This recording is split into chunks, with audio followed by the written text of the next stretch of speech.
आप सबको जय मसीह की। आपका इस इबादत में स्वागत है। और आज जो कलाम का हिस्सा हमने पढ़ने के लिए लिया हुआ है वो मिलता है एस्थर की किताब, उसका 7वां अध्याय, उसकी 1 से 10 आयत। साथ ही साथ नए नियम में जो कलाम का हिस्सा आज लिया गया है वो मिलता है याकूब की किताब, याकूब का खत, book according to letter epistle of James, उसका 5वां अध्याय और उसकी 13 से 20 आयत। और जो सुसमाचार का हिस्सा यानी कि गॉस्पेल का हिस्सा लिया गया है वो मिलता है मरकुस की इंजील, gospel according to Mark chapter 9 verse 38 to 50, 38 आयत से 50 आयत। आप इस वीडियो को पॉज कर सकते हैं और इन अध्यायों को, इन चैप्टर्स को आप पढ़ सकते हैं, जिसके बाद हम कलाम में जाएंगे।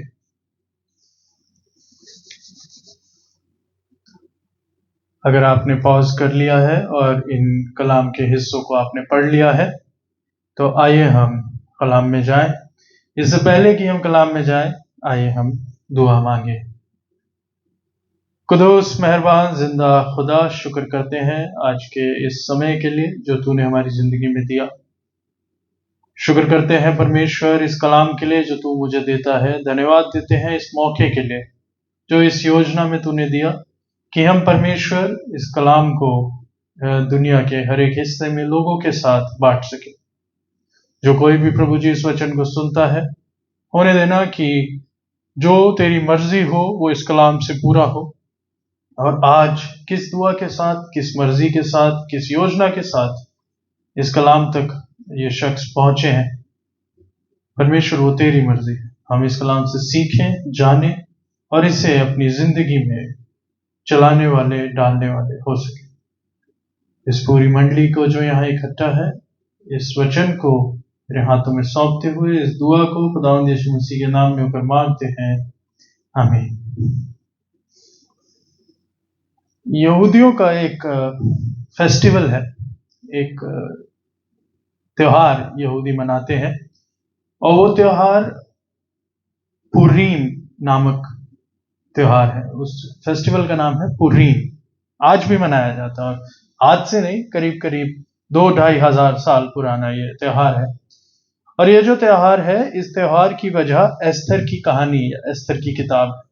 और यहूदी अपने बंधुआई में से छूट जाने के बाद जो उनके ऊपर मौत का फरमान आया था, उसमें से जो एस्थर ने अपने लोगों को बचाया था, उसकी खुशी में ये त्योहार मनाया जाता है। इस त्योहार की सारी डिटेल्स आपको एस्थर के आखिरी चैप्टर में मिल जाती। अगर आप में से कोई इंटरेस्टेड हो तो आप इस किताब को पूरा भी पढ़ सकते हैं। बहुत ही खूबसूरत कहानी है।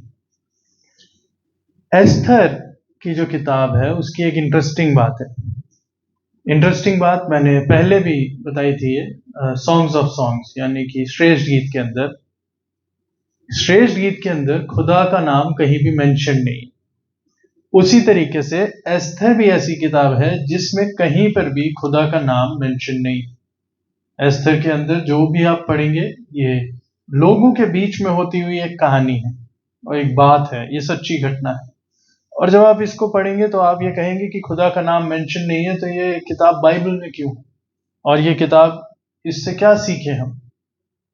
खुदा आपकी जिंदगी में भी एक्टिवली अवेलेबल नहीं है।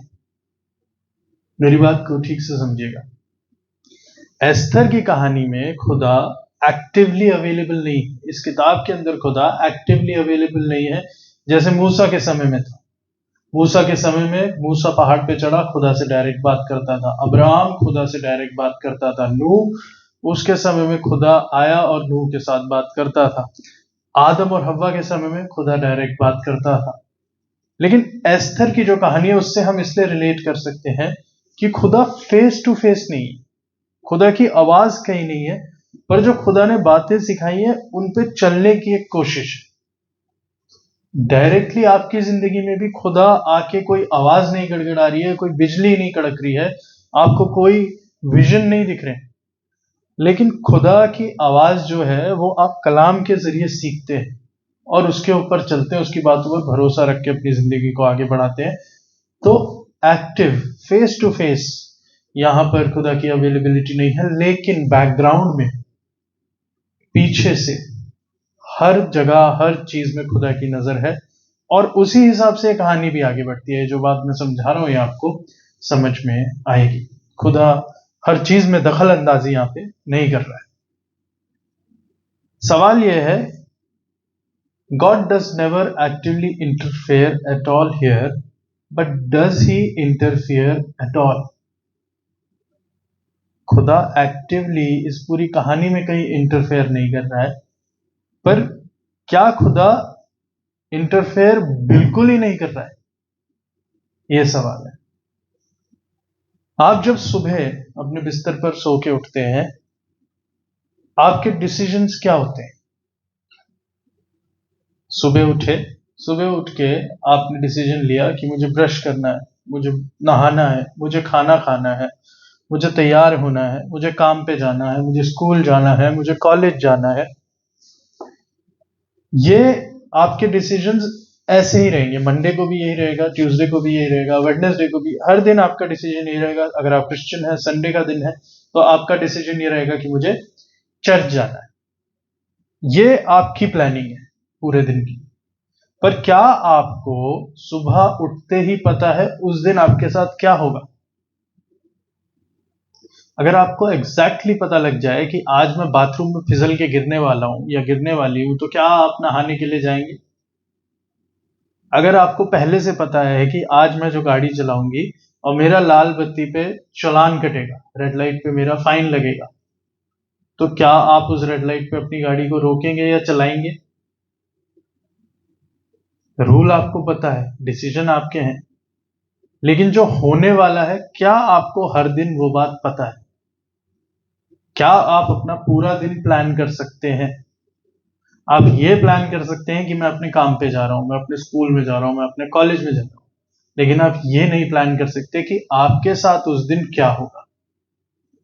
और हर दिन हमारी जिंदगी का एक डिलेमा है, एक अंदाजा है, एक जुआ है, और हम इस अंदाजे पे चलते हैं कि खुदा सब कुछ ठीक होगा। किसी को नहीं पता कि आज हम सही सलामत वापस आएंगे या नहीं, किसी को नहीं पता कि आज मेरा प्रमोशन होगा या नहीं, किसी को नहीं पता कि आज मेरा नुकसान होगा कि नहीं, किसी को यह भी नहीं पता कि आज मेरा फायदा होगा कि नहीं। ना हमें अच्छा पता है, ना हमें बुरा पता है, पर हम एक जनरल प्लानिंग करके अपनी जिंदगी में चलते हैं। यही जनरल प्लानिंग, यही एक नॉर्मल सा दिन है 3 लोगों की जिंदगी में। कौन है वो 3 लोग? एस्थर की किताब उसका 7वां अध्याय उसकी 1 आयत से 10 आयत जब हम देखते हैं, 3 लोग, तीनों लोगों की जिंदगी में एक नॉर्मल सुबह हुई। एस्थर, हामान और शयर्श यानी कि जर्क्सीस राजा। जब हम एस्थर की किताब में पढ़ेंगे तो यहाँ राजा है, एस्थर रानी है और हामान है। तीनों लोग सुबह उठे। सुबह उठने के बाद एक नॉर्मल सुबह हुई होगी, और नॉर्मल सुबह के हिसाब से आज ये अपनी जिंदगी को बिताने वाले हैं। 7th चैप्टर की पहली आयत जब हम पढ़ते हैं, वहां लिखा है, अतः राजा और हामान एस्थर रानी के भोज में आ गए। एस्थर रानी है जिसने डिनर या भोजन बैंक्वेट ऑर्गेनाइज किया है, और हामान और राजा को इनवाइट किया है, और ये तीनों मिल लिए। छोटा सा ब्रीफ में मैं आपको बैकग्राउंड बताऊंगा ताकि आपको समझ आए कि आज की सुबह जब ये भोजन होना है, हामान के दिमाग में क्या चल रहा है, राजा के दिमाग में क्या चल रहा है, और रानी के दिमाग में क्या चल रहा है। शयर्श राजा जो था, एस्थर की कहानी में आपको बहुत ब्रीफ में समझा रहा हूं। शयर्श राजा जो था, उसके समय में बहुत से इजराइल थे जो बंधुआई में थे, वो वापस इजराइल चले गए। लेकिन बहुत से यहूदी थे जो नहीं गए, वो वहीं वापस रह गए बेबीलोन में, अपने देश वापस नहीं गए। अब जो यहूदी रह गए वो रह गए, ठीक है, उनकी मर्जी, नहीं जाना उन्हें वापस। शयर्श राजा अपने एक बार दरबार में बहुत ज्यादा उसने ड्रिंक कर ली, बहुत ज्यादा पी ली।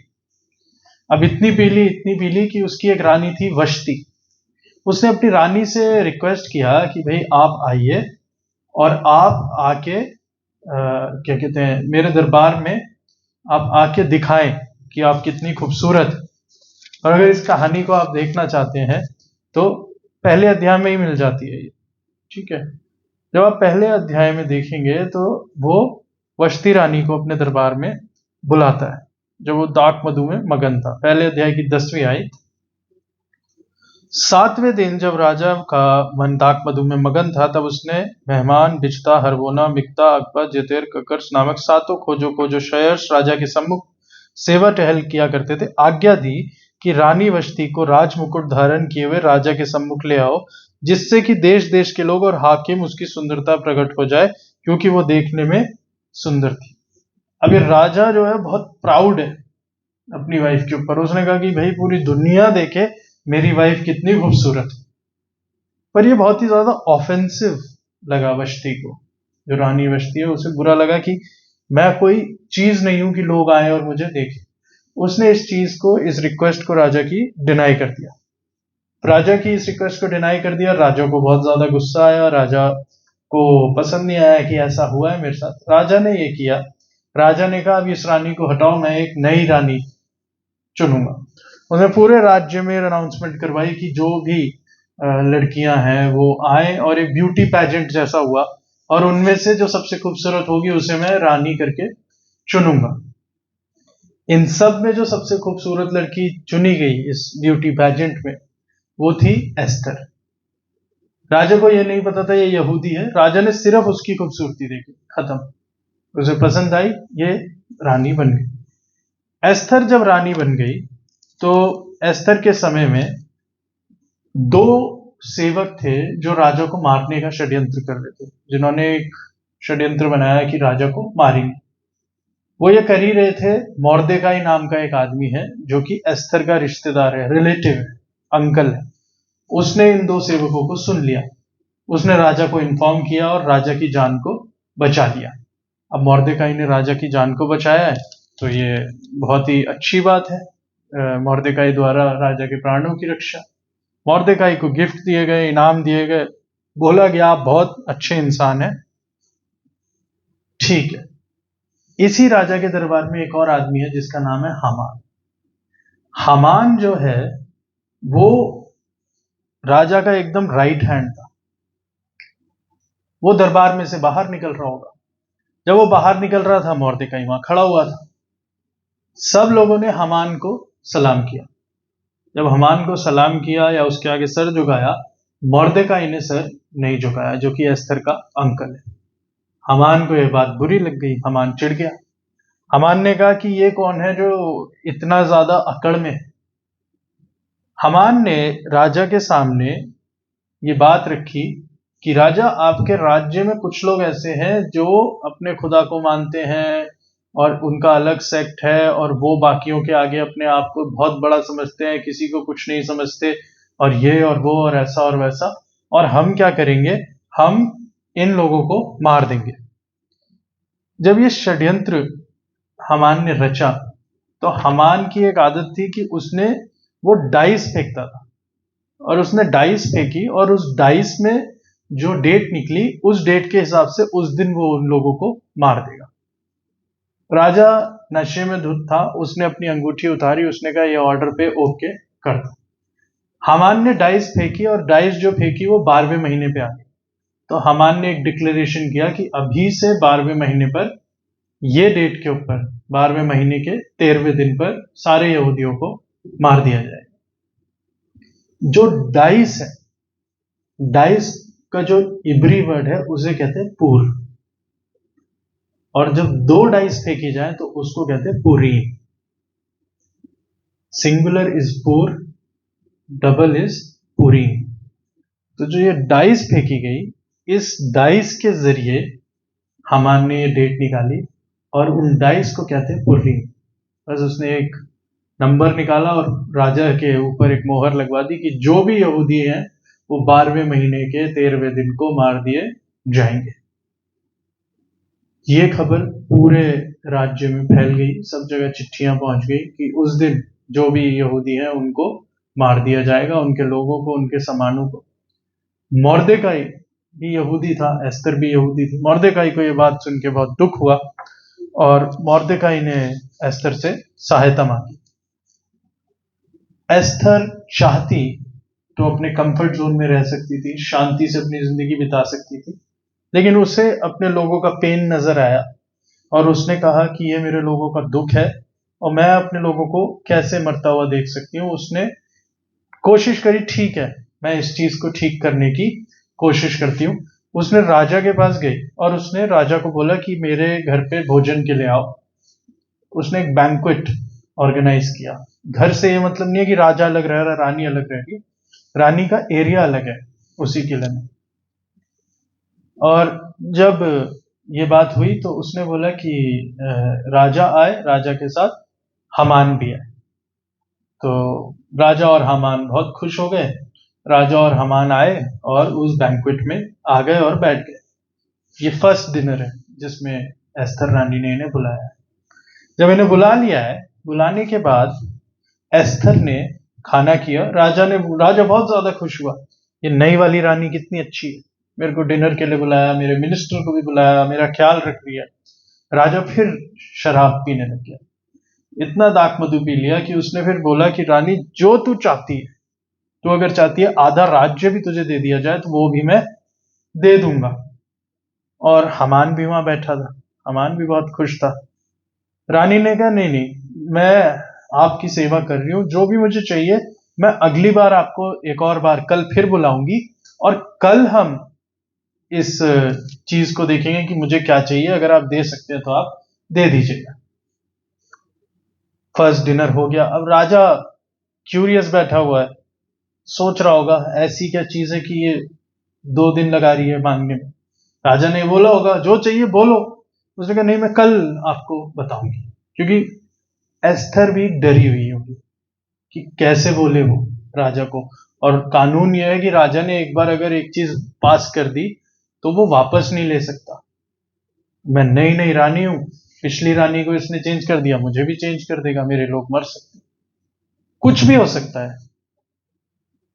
ये दिन का खाना हो गया। जब ये हो गया, हामान राजा के डिनर से बाहर निकला। जब वो बाहर निकला तो उसे मॉर्देकाई नजर आया। हामान भी नशे में होगा, हामान को मॉर्देकाई नजर आया और वो गुस्से में अपने घर गया और अपनी वाइफ से डिस्कस किया कि मॉर्देकाई अपने आप को समझता क्या है, क्या सोचता है, ये कौन है, इसे मैं बताऊंगा।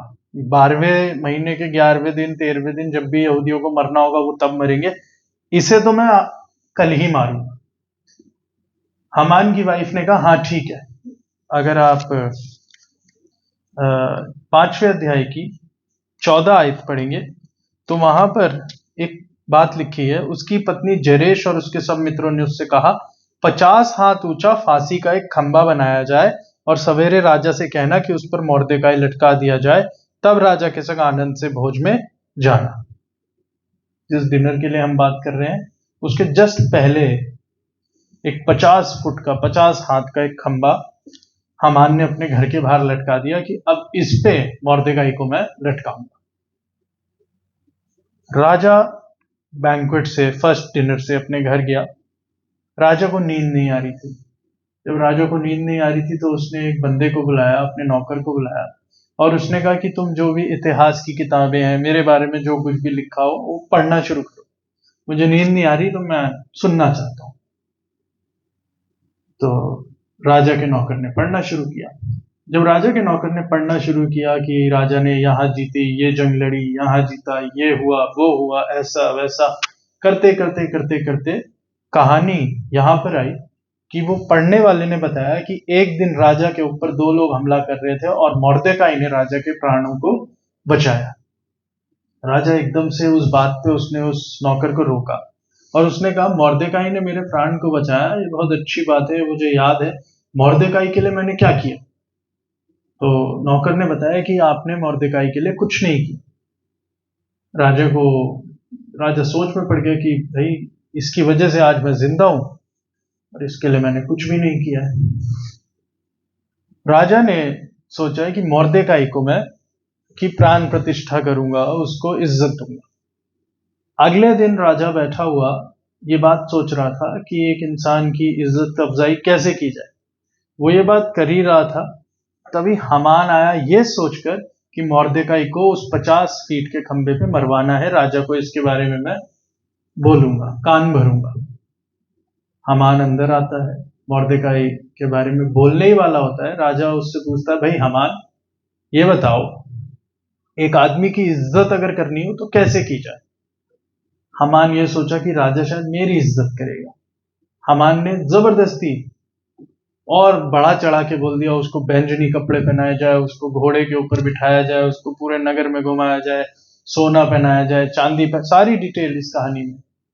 और हमान ने ये सोच के किया, उसकी इंटेंशन ये थी कि राजा मुझे ऑनर करेगा।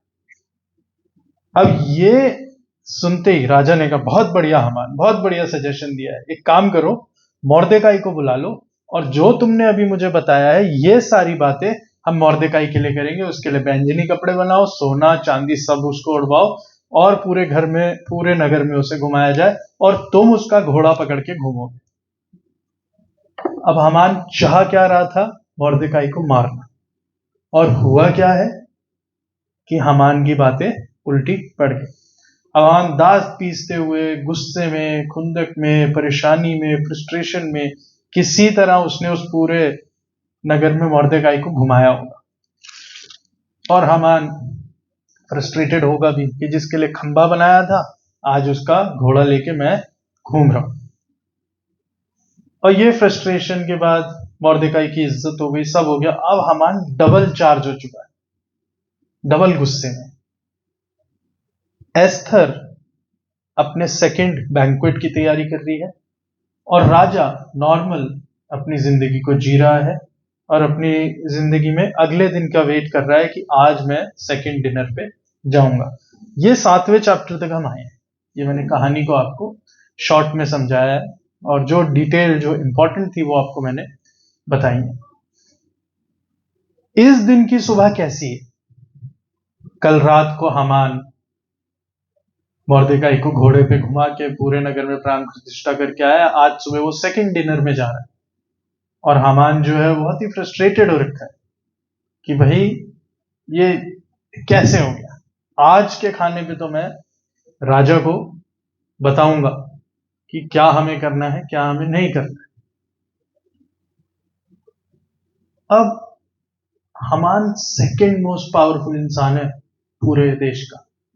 वो सुबह सुबह उठा है, तैयार हो रहा है कि आज मुझे ये प्लानिंग करनी है।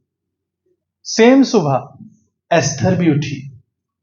एस्थर ऑर्गेनाइजेशन में लगी होगी कि खाना पूरा रहे, ये पूरा रहे, सामान पूरा हो, सजावट सही हो, साफ सफाई हो। साथ में उसके मन में ये भी सवाल उठ रहा होगा, किस तरीके से मैं राजा को पूछूंगी। आज जब वो खाने पे आएगा पहले ही पूछ लूं, बाद में पूछ लूं कि मेरे लोगों को छोड़ना है, किस तरीके से मैं अपने लोगों को बचाऊं। एस्थर अपनी टेंशन में होगी और एस्थर को नहीं पता कि क्या होगा, ठीक है। वो अपने खाने को, अपने डिनर को, अपने बैंक्वेट को प्रिपेयर कर रही है। राजा भी सुबह उठा है। ये तीनों लोगों की सुबह मैं बता रहा हूं, राजा भी सुबह उठा है। और राजा सुबह उठने के बाद वो सोच रहा होगा, अच्छा ठीक है, आज तैयार हो जाओ, आज खाने पे जाना है। और एस्थर क्या चीज मांग रही थी मेरे से, एस्थर की क्या विश थी, एस्थर क्या चाहती थी, एस्थर के बारे में सोच रहा होगा कि क्यूरियस होगा कि एस्थर क्या मांगेगी। अब जब ये चीजें चल रही हैं तीनों के दिमाग में, तीनों के मन में, तीनों के ख्यालों में, सुबह उठे हैं, क्या किसी को भी पता है कि आज क्या होने वाला है? तीनों में से किसी को नहीं पता क्या होगा। अगर आपके पास हिंदी की बाइबल सोसाइटी की बाइबल है तो 7वें अध्याय के ऊपर एक टाइटल है। वो टाइटल क्या है? हामान का मृत्यु दंड। हामान को नहीं पता कि आज मुझे मौत मिलने वाली है। एस्थर को नहीं पता कि आज राजा मानेगा या नहीं मानेगा। और राजा को यह नहीं पता कि वो आज अपने किंगडम के, अपने राज्य के सेकंड मोस्ट पावरफुल आदमी को मृत्यु दंड देने वाला है। तीनों की सुबह नॉर्मल है, कुछ नहीं पता हमें हमारे दिन में क्या होने वाला है। हम इन 10 आयतों को जल्दी जल्दी देखेंगे और फिर समझेंगे। पहली और दूसरी आयत, मैंने बोला ना राजा क्यूरियस है। राजा और हामान एस्तर रानी के भोज में आ गए। राजा ने दूसरे दिन दाख मधु पीते पीते एस्तर से फिर पूछा, हे एस्तर रानी, तेरा क्या निवेदन है वो पूरा किया जाएगा। तू क्या मांगती है, मांग और आधा राज्य तक तुझे दिया जाएगा। राजा क्योंकि क्यूरियस है कि क्या है जिसके लिए रानी 2 दिन लगा रही। अब एस्तर जो है बहुत क्लेवरली, बहुत शातिर तरीके से, समझदारी के साथ अपनी बात को रखती है। एस्तर रानी ने उत्तर दिया, हे राजा, यदि तू मुझ पर प्रसन्न है और राजा को यह स्वीकार हो तो मेरे निवेदन से मुझे और मेरे मांगने से मेरे लोगों को प्राणदान मिले।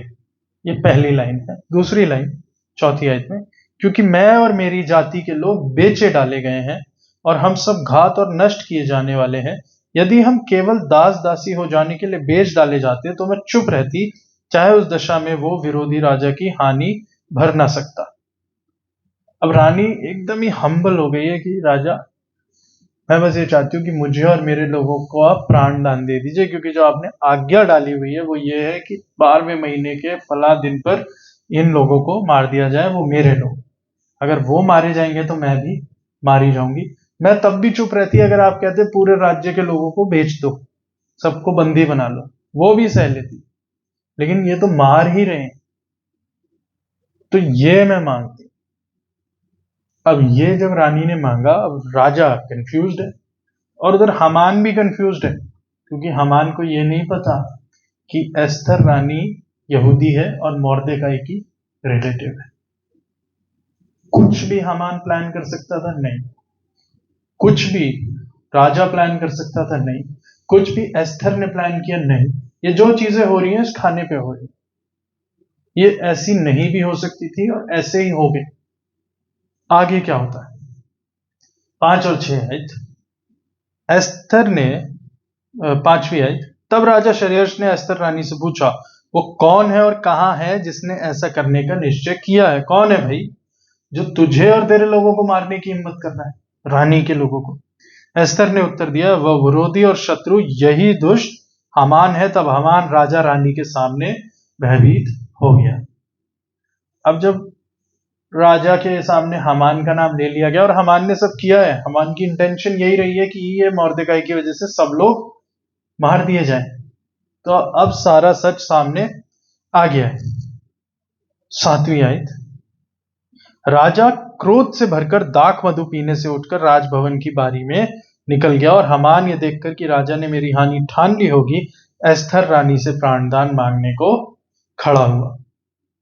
राजा बाहर चला गया, क्योंकि नॉर्मल बात नहीं हुई है।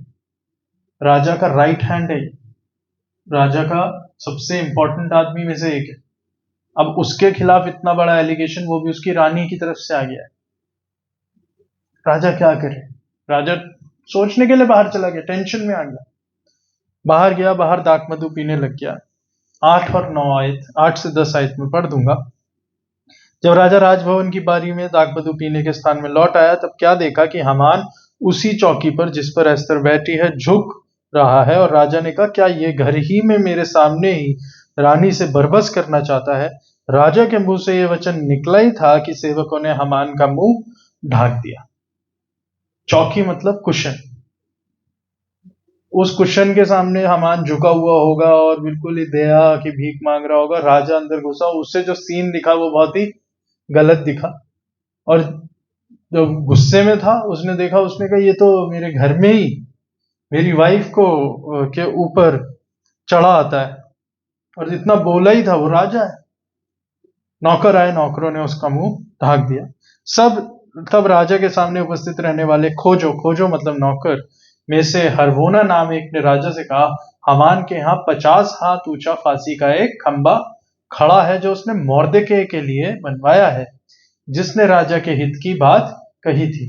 राजा ने कहा, उसको उसी पर लटका दो। कब हामान उसी खंबे पर जो उसने मोर्देकाई के लिए तैयार कराया था लटका दिया गया। इस पर राजा का गुस्सा ठंडा पड़ गया। एक दिन पहले हामान और उसकी वाइफ एक इनोसेंट आदमी मॉर्देकाई जो कि उसकी कोई गलती नहीं है कि उसे प्राण दंड दिया जाए, उसके लिए अपने घर के आंगन में 50 फीट का खंबा लगवा रहे हैं कि उसे मारेंगे। अगले ही दिन उसी खंबे पर हमान को यह पता भी नहीं होगा जिस खंबे को मैं गड़वा रहा हूं इस पे मेरी ही मौत हो जाएगी। सुबह जब ये तीनों लोग उठे थे, क्या इनको जरा भी आइडिया था कि आज शाम तक क्या होने वाला है? कि जब खाने पे जाएंगे इस तरीके से बात होगी, इस तरीके से चीजें होंगी और इस तरीके से चीजें अनफोल्ड होंगी। 3 चीजें मैं यहां पर बताना चाहता हूं। पहली चीज, खुदा यहां एक्टिवली कहीं मौजूद नहीं है। एक्टिवली इन द सेंस कि खुदा आपको सामने फेस टू फेस इंटरफियर करता हुआ इस सीन में कहीं नहीं मिला, पूरी कहानी में कहीं नहीं मिला। लेकिन एक चीज ये है कि लोगों की जो इंटेंशन है उसके हिसाब से उन्हें खुदा का न्याय मिला है। खुदा का इंटरफेरेंस नहीं है, पर जो आपकी इंटेंशन है और जिस इंटेंशन से आप कार्य को करते हैं उसके मुताबिक आपको न्याय मिलेगा। मॉर्देकाई की इंटेंशन क्या थी कि राजा के बारे में गलत सोचते हैं और मारने का षड्यंत्र कर रहे हैं, मैं राजा को बचाऊं। अपने आप पूरे शहर में उसकी इज्जत हुई। हमान, उसकी इंटेंशन गलत हो गई कि पूरे यहूदियों को मार दूं, मॉर्देकाई को मार दूं। उस इंटेंशन का उसे रिजल्ट मिल गया। एस्थर हम्बल थी, उसकी इंटेंशन बस अपने लोगों को बचाने की थी और उस इंटेंशन की वजह से उसके लोग बचाए भी गए। खुदा डायरेक्टली आपकी जिंदगी में इंटरफेयर नहीं कर रहा। रोज सुबह आप उठते हैं, काम को जाते हैं, घर वापस आते हैं, आपके ऑफिस में पॉलिटिक्स है, आपके आने जाने में लड़ाई झगड़े हैं, आपके रिश्तेदार, आपके दोस्त, कोई भी हो सकता है जिसकी वजह से आपको लगता है कि दुनिया बुरा करती है और दुनिया तो मजे में है, मैं अच्छा करके क्या पा रहा हूं। ऐसा नहीं है। आपकी इंटेंशन का कॉन्सिक्वेंस आपको मिलेगा।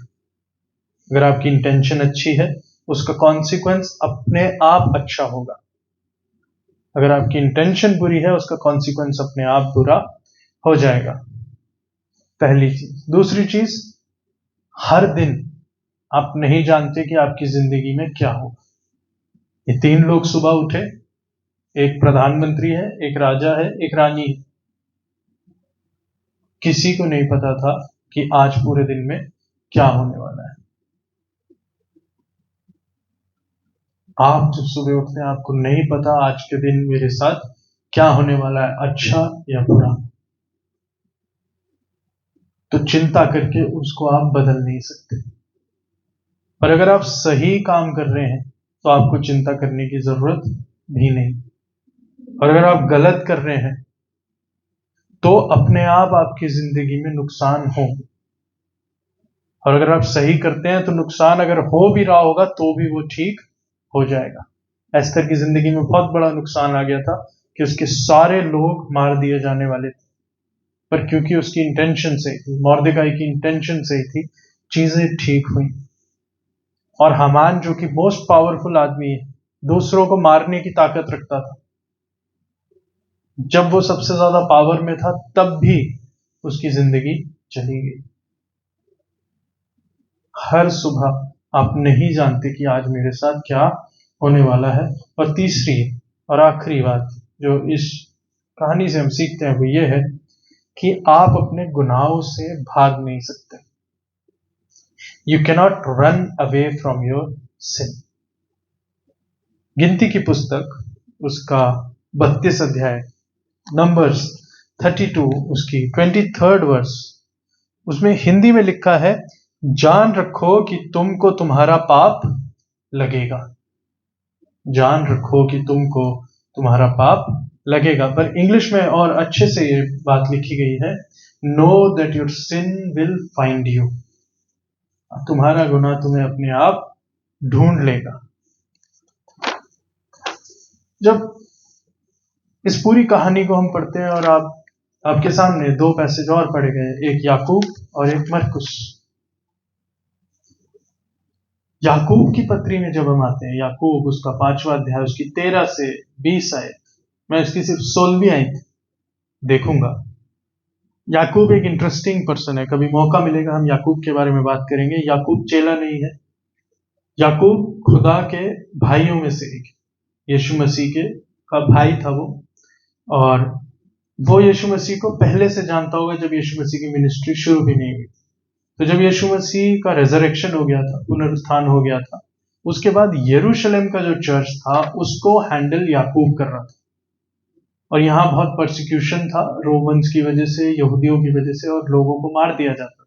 तो याकूब की जो टीचिंग मिलेगी वो आपको ऐसी टीचिंग मिलेगी जो नीति वचन तोरा के अंदर भी रूटेड है, साथ ही साथ यीशु मसीह की बातों में भी रूटेड है, साथ ही साथ वो यीशु मसीह के साथ बड़ा हुआ है।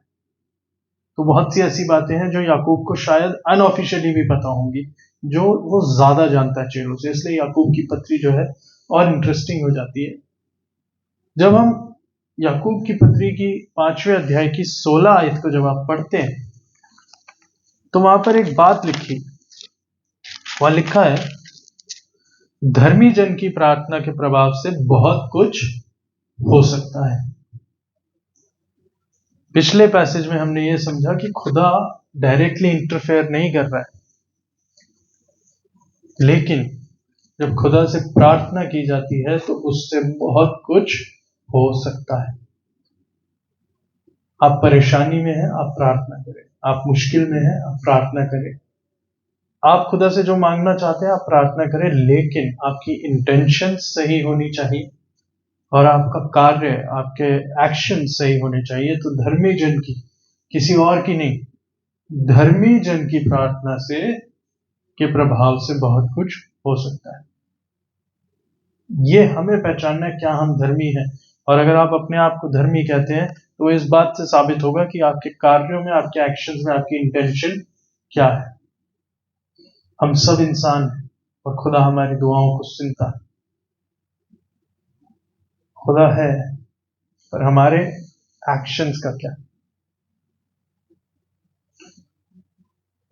हम हामान हैं जो दूसरों का बुरा चाहते हैं, या हम मोर्देकाई हैं जो दूसरों का अच्छा चाहते हैं?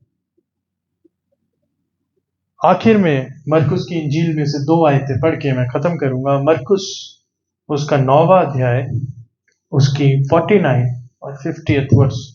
मरकुस की इंजील उसका 9 अध्याय, उसकी 49 वर्स से लेकर 50 वर्स। यहाँ लिखा है, क्योंकि हर एक जन आग से नमकीन किया जाएगा। नमक अच्छा है, पर यदि नमक का स्वाद जाता रहे तो उसे किससे नमकीन करोगे?